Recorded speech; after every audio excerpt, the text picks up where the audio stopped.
I want to thank all my supporters who purchased a Trifecta Handgun Rest, especially those who left a nice comment on YouTube, a nice email, or a review on the website. It's truly heartfelt, so thanks. Captain's Log, Stardate, October 10th, 2024. I want to show you guys some quick tips. I know we're getting late into the season. If you're in the West, you probably already have some pronghorn or mule deer seasons opened up. Maybe some elk's going to come in soon, or maybe it already has. So we need to get started on handgun hunting. If you're brand new to this, maybe you just saw the Ambush Rest or the Hybrid Hunter 2. You're interested in it, but you're not sure that you can get ready in time.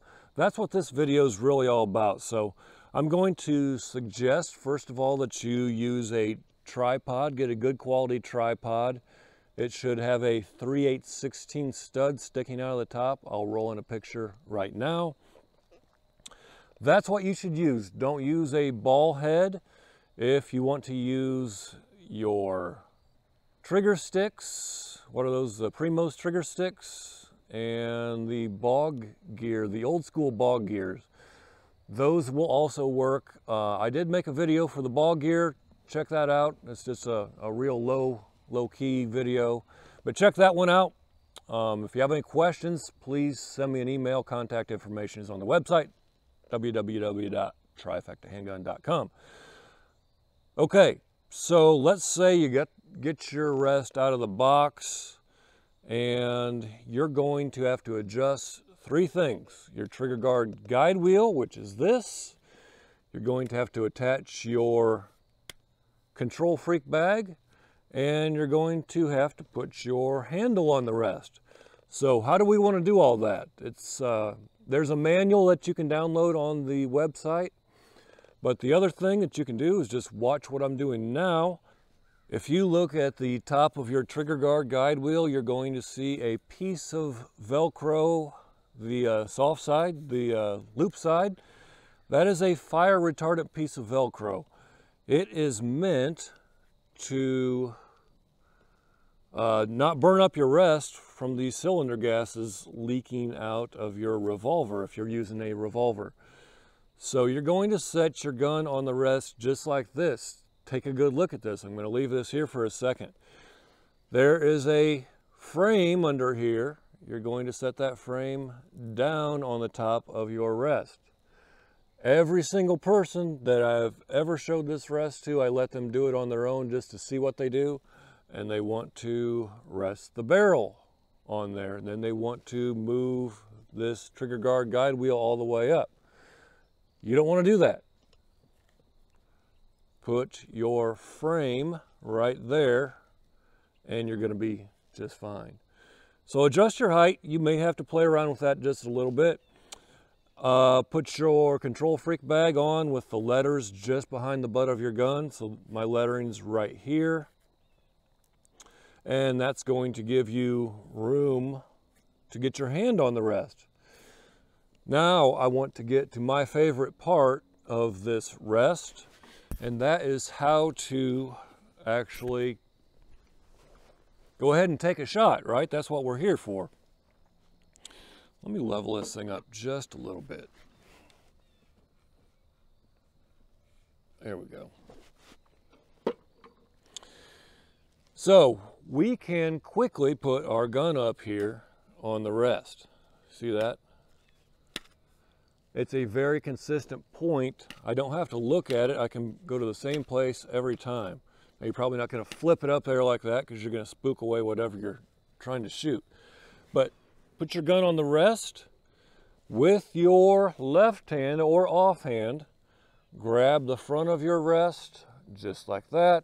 Lay your arm across this wing over here. A lot of people are like, what is that wing for? Well, that's what it's for. Lay your arm on there and then adjust your handle so it's just at the exact same height as the top of your platform.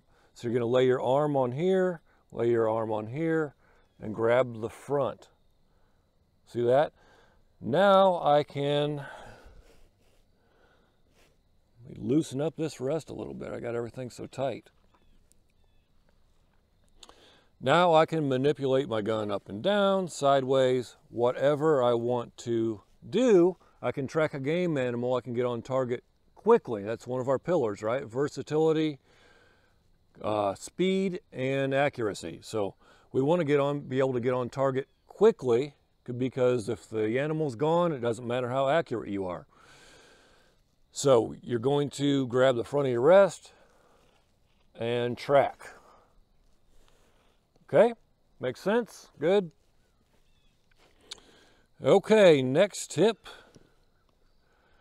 I have been telling you guys for several years now to adjust your fluid head so it will just hold itself up.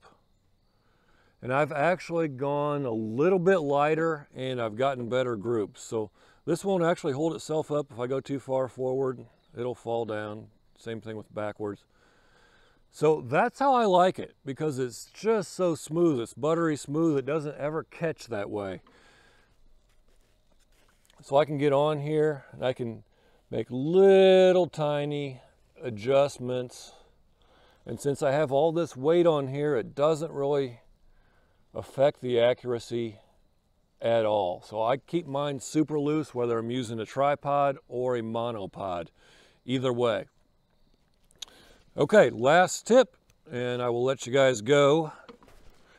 If you are using a tripod and you're in something like a ground blind, you may have yourself set up and you may think that a game animal is going to come kind of in this area.